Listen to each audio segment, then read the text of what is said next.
ಅವ್ರ ವೈಫಲ್ಯಗಳನ್ನು ಮುಚ್ಚಿಟ್ಕೊಳ್ಳಿಕ್ಕೆ 1 ವರ್ಷ 2 ವರ್ಷದಿಂದ ಎಲ್ಲರಿಗೂ ಗೊತ್ತಾಗ್ತಾ ಇದೆ. ವೆಸ್ಟ್ ಏಷ್ಯಾದಲ್ಲಿ ಯುದ್ಧ ಆಗುತ್ತೆ.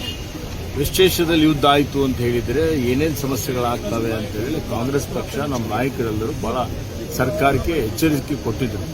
ಎಚ್ಚರಿಕೆ ಕೊಡ್ಲಿಕ್ಕಾಗೇನು ಇವತ್ತು ಮೋದಿಜಿಯವರು ಅವರ ಸಚಿವ ಸಂಪುಟದವರು ಕ್ಯಾರೆ ಅನ್ನೋದೇ ಬರೀ ರಾಜಕೀಯ ಲಾಭಕ್ಕಾಗಿ 5 ಪಂಚರಾಜ್ಯದ ಚುನಾವಣೆಯಲ್ಲಿ ತಮ್ಮನ್ನು ತಾವು ತೊಡಗಿಸಿಕೊಂಡು ಯಾವುದೇ ರೀತಿಯ ಸಿದ್ಧತೆ ಮಾಡಿಕೊಳ್ಳದೆ ಇವತ್ತು ದೇಶದ ಜನರ ಮೇಲೆ ಪ್ರಹಾರ ಮಾಡ್ತಾ ಇದ್ದಾರೆ.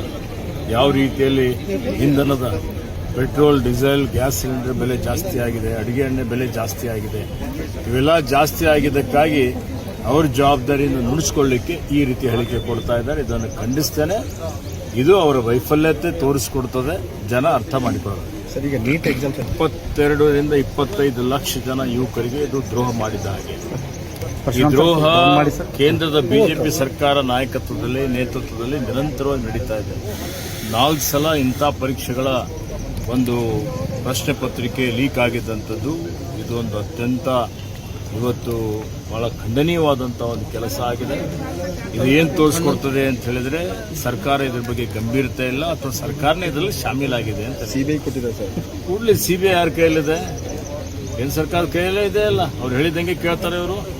ಇವತ್ತು ನೈಜವಾದಂಥ ವರದಿಯನ್ನ ಬಂತ ನ್ಯಾಯ ಸಿಗಲ್ಲ. ಹೌದ್ರಿ, ಮತ್ತೆ ನೀಟ್ ಹಿಂದೆನೂ ಇದಕ್ಕಾಗಿತ್ತು. ಅದ್ರ ವರದಿಯಲ್ಲಿ ಹೋಯ್ತು, ಎಷ್ಟು ಜನಕ್ಕೆ ಶಿಕ್ಷೆ ಆಯಿತು, ಎಷ್ಟು ಜನಕ್ಕೆ ಚಾರ್ಜ್ ಶೀಟ್ ಮಾಡಿದ್ರು.